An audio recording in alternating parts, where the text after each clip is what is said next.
It gets me every time. Every fucking time he joins, it gets me. All right.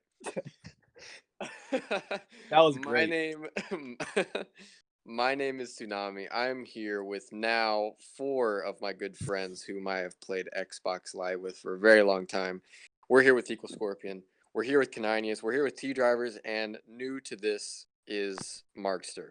Um, we're going to be talking about ESE, which was the most recent project we did as far as eFeds went, and Caninus was the leader of that. He was the owner, the creator, everything in between. If it wasn't for Caninus, ESE would not have happened. And many a times, shows did not happen simply because Caninus was not there.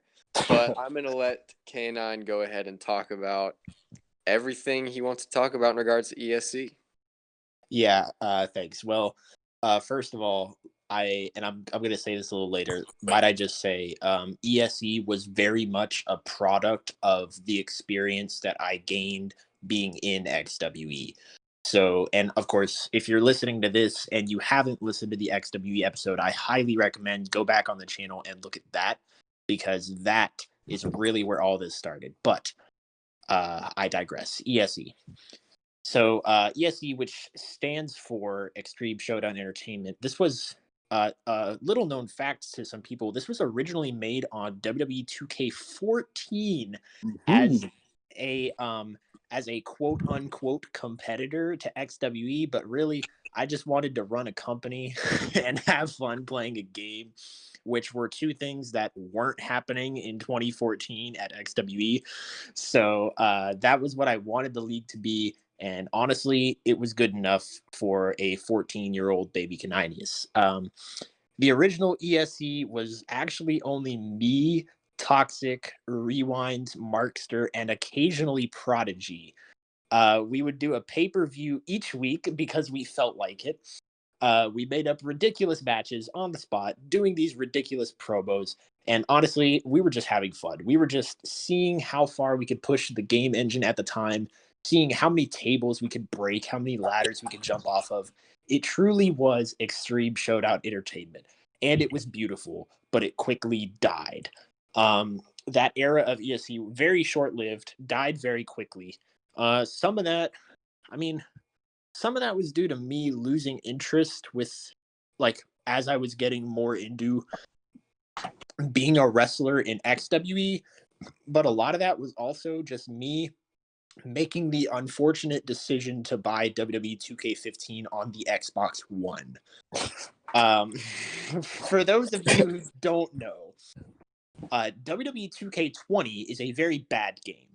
As atrocious as WWE 2K20 is, Xbox One 2K15 and WWE 2K20 can very easily fit in the same sentence without undermining either. They're both horrible games. They're buggy, glitchy messes that had super, like, incredibly poor online support and just a limited creative vision for them both. So when 2K15 came out, XWE stayed on the 360 version on that game, and I unfortunately went to the Xbox One. During this time in my life, I was in the early stages of high school. I was transitioning really from middle school into high school. I was a young boy. A lot of stuff happened that I might elaborate on that in a later episode, but basically I took a break from colleagues. It was maybe a year and a half, and I only rejoined XWE because WWE 2K16 became free to download with Stone Cold Steve Austin on the cover a few months before 2K17 came out. So that was kind of, I remember it was ATM Rewinds who saw me online one day and said, "Hey, 2K16's free to download." I'm like, "What?" He's like, "Yeah, you want to join XWE?" I'm like, "Not really, but I'll download the game." But that was your first mistake. That was my first mistake. But then that slippery sloped, and eventually I came back to XWE. So, I mean, as you heard in the XWE episode, like we finished the run in XWE, and Toxic made MCW, but I was also thinking about running my own league. Eventually I decided to, and I came back to the title ESE because it was something that I already had a backstory for, and I didn't want to start brand new. Also, I knew like at that time I was much more mature than I was on 2K14, and I knew I could actually make something happen with this league instead of just, for lack of a better term, bullshitting around. So when I made ESE, and I think this was a big reason why it was successful, that I will take credit for this. One restriction that I made clear from the beginning of ESE was that there was going to be a hard 2-year cutoff. There was going to be no ESE after summer 2020. You absolutely honest colleagues. I honest colleagues before honest existed. I did it first. Okay, crank gameplays, don't at me. But like I realized that XWE died prematurely because no one knew when it was going to die. It faded away, and people still had stuff they wanted to do because they thought, oh, it's going to go on for variable amount of time, and no one actually knew how much longer it was going to last. I didn't want that to happen. I wanted to set a limit on ESE so that people could plan accordingly and that they could also make something out of it like I was trying to make out of it. They could do great things with that set amount of time.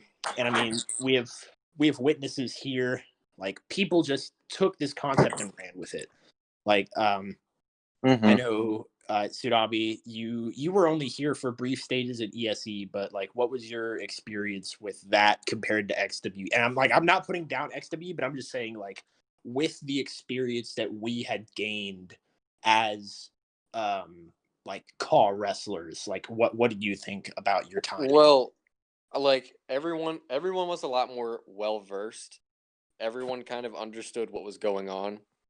And to an extent, I think now since ESC has ended, we even have a better understanding. So my thought is maybe ABC with ABC, third time's a charm. Like I think we could knock it out of the park. But I think that time limit was so important and so instrumental in what ESC was because that kind of it didn't rush people to do things, I don't think, but it kind of was like I don't know, it kind of like narrowed down it's like okay, well this is the amount of time we have, so let's do the best things we have because it's going to end. It's not like there's a never ending thing where it's like, well, I don't really need to try this or do that because you know, I could just do it later or I don't feel like doing it right now or whatever. I think that the reason that ESC went the way it was because of that time limit and because we had already done XWE. We kind of already understood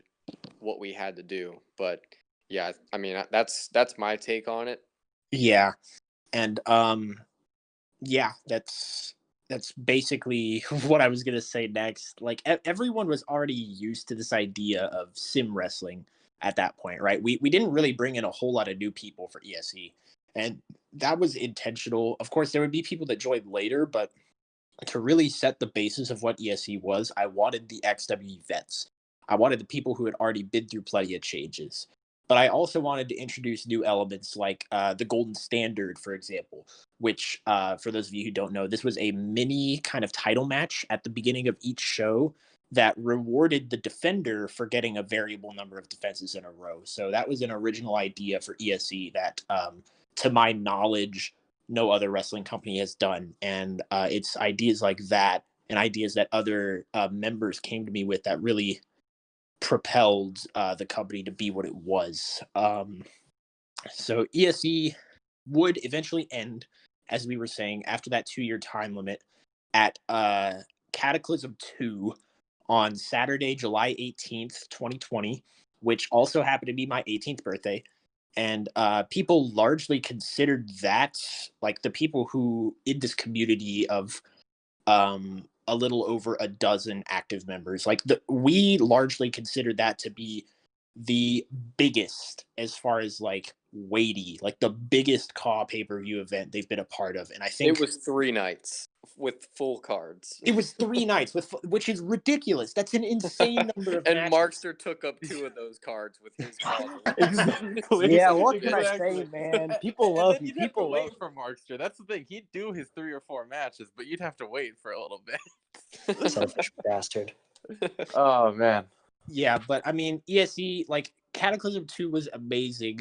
And honestly, that show was 2 years in the making, but really that show and all of ESE was 6 years in the making ever since I had that idea at the beginning. And then went through XWE, which was the great scientific experiment, figuring out what worked, what didn't, what entertained people, what was fun, which was a big part of XWE's life, was what is fun about call wrestling. And they figured out sim wrestling is the best part. And like, I may not have been that good about documenting ESE as far as YouTube and stuff goes, but it was a great time. And I mean, I know we're running short on time here, but does anyone want to say anything to like address ESE as a whole before we end? I just want to say one last thing real quick. This is not a rub on ESE, but ESE learned a lot of things from XWE, but the only thing that XWE had above ESE was the library of videos. You can go to XWE and HD on YouTube and pretty much see, for the most part, from start to end, like the meat of XWE, but like you cannot find but maybe a handful of ESE videos, if I'm not mistaken. And that's And that's my I fault. might want to jump in here for a second and say you could also go to twitch.tv/XWOfficial. There's a lot in the back catalog that's not on YouTube, and may as well announce it here. But now that I'm on winter break, I'm going to start going through that and start getting some stuff on XWE and HD. So yeah. Yeah, so I mean, and that's something that I know, Tsunami, you really, really, really want to push. Might even be the biggest thing that you want to push for ABC is documentation. Yeah, with absolutely. with this series, with the one show a month that we're gonna have recorded, that we're gonna put on the ABC YouTube channel. That's that you're listening to this here on. Like that's gonna be a huge detail, and I think part of that is spawned because of like that was kind of the missing piece in the masterpiece that was ESE, was the fact that I was lazy, and when a show was over, that show was over. So I think yeah, there weren't any management meetings. no, there were no management meetings. Actually, I do want to say Jesus. one more thing for the record. ESE and all the matches it had, you're just gonna have to take my word for it. Anyone listening that wasn't part of ESE, we really pushed the boundaries of what the game could do and what match quality could look like in the weird way that it was on a video game. Like, we did some really freaking insane stuff on that game. Yeah. And we'll get into it a little bit.